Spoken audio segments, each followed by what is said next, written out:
Hi everybody, I'm Skip Quimby with John Deere, and today we're going to show you a snowblower you attach to your tractor's 3-point hitch, but you operate it by driving forward.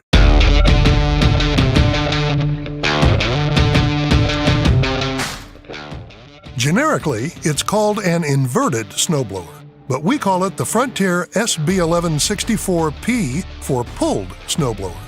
We've matched it with a John Deere 3046R compact utility tractor, a John Deere 320R loader, and a John Deere materials bucket.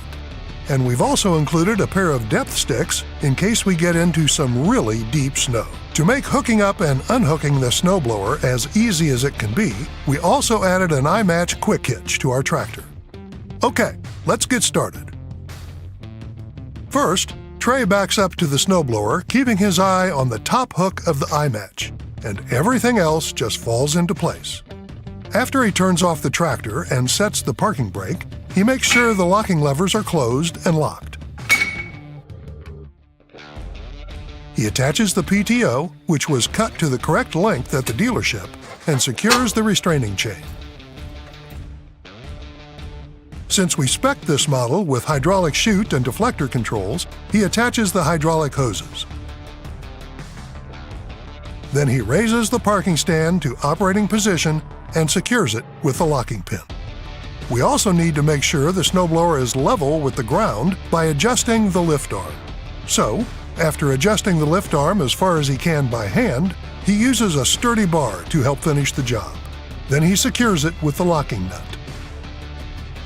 We'll be using this snowblower on a gravel surface, so we want to adjust the skid shoes to give the snowblower a little more clearance. Since Trey will have to get underneath the snowblower to do this, he put two 4x4s under the raised snowblower, then lowered the machine onto the blocks for safety. Adjusting the skid shoes is a simple process of removing 2 bolts on each one using a socket wrench, then lowering the skid shoes to raise the snowblower off the surface, reinserting the bolts in the proper holes, and tightening the nuts with the socket wrench.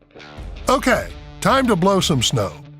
One of the great features of this pulled snowblower, in addition to the comfort of driving forward, is how close you can back it up to a wall or garage door. And because the side panels on the machine are angled down toward the rear, it helps improve visibility from the operator station. Since we outfitted this snowblower with hydraulic chute and deflector controls, Trey can adjust the distance and direction for blowing snow from inside the operator station.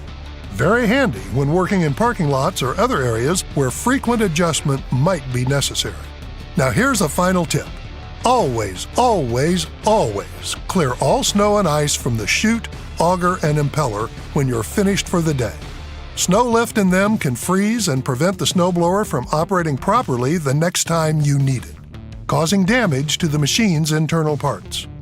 So keep this snowblower in good shape, and you'll have one mean, green, snow-eaten machine for years to come.